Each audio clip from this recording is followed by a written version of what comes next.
Well, Sven, here we are, beautiful Saturday morning just beside Glasson on the Shannon River, and a perfect setting for the start of a lovely cruising holiday. So tell me, how is the cruising business on the Shannon this year?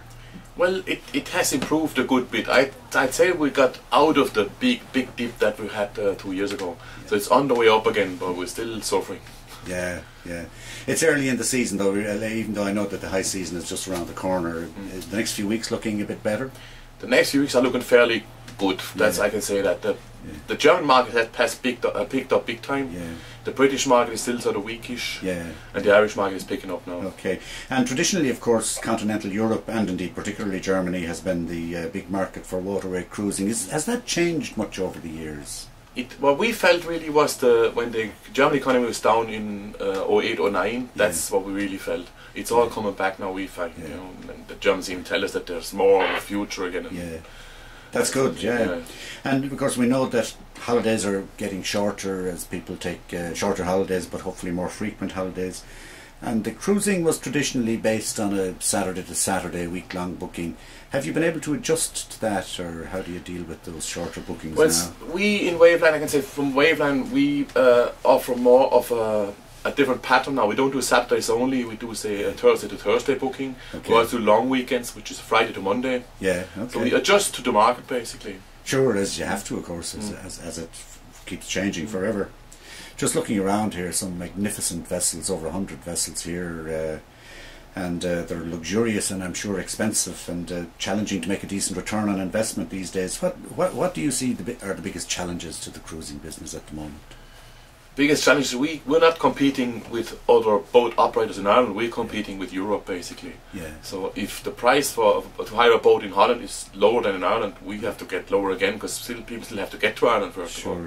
So if they have to buy a flight as well, they have to get to the to the boat. Yeah. They need a transfer, they need food. Sure. And whereby if you're Continental Europe, they're just driving to the marina in Holland or France, you know. That's what makes it more expensive to come to Ireland. Sure. But yet I think when they come here they find that they're comfortable with what the product is and they go back satisfied. I think getting them here in the first instance seems to be the problem. That's the vibes we get from our customers, that they're very happy. They still like Ireland. Yeah. So Ireland still has a good reputation with this way, and they like the holiday as such. Sure, which is good.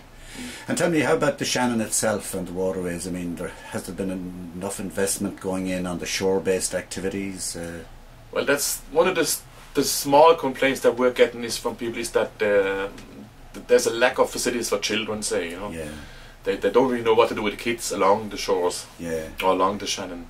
So that probably needs another thought. Sure, yeah, and of course in times when investment money is so scarce it's difficult, but we can't let the product slip back or it would damage this great industry. With saying that, I must also say that waterways spent an awful lot of money on the Shannon, and they did an awful lot of nice new jetties. And so that's the facilities are there really. The only thing missing now is shore power. That's the activities, the boat for shore power and activities for especially for children. Sure. And tell me, although I detect a slight Irish twang there in that accent, I suspect that life for you, Sven, didn't start out in this part of the world. Yeah. Tell us a little bit about your own background and how you came to be running one of Ireland's top cruising businesses. I'm obviously born in Germany. Yeah. And my first holiday in Ireland was actually in 1973 on a boat with Daddy. Yeah. So that's how it all started. And then I spent lots of holidays on the Shannon, spent holidays in a camper in Ireland. Yeah. Just kept coming back to Ireland and fell in love. And then my wife said, well, that's a nice country, we could go there. Yeah. That's basically it. Fantastic. Met nice people. No regrets. No regrets whatsoever. Well, that's terrific. And of course it's good to see that in the first quarter at least this year that the German market recovered by about 10 or 11%. Certainly did, yeah. And I think bookings in the second quarter, those results should be out soon, look a bit more positive also. They look fairly positive. We still need help, put it this way, you know. Sure, that's always going to be the way. Yeah. Well, listen, thank you for talking to us. Wonderful product, cruising, inland cruising in Ireland. You have a fabulous fleet here. And God, I couldn't think of a more relaxing way to spend a week. Come back for boating holidays, or will you? Absolutely, will do. So thank you for talking to us, Sven. Best of luck for the future. Thank you very much.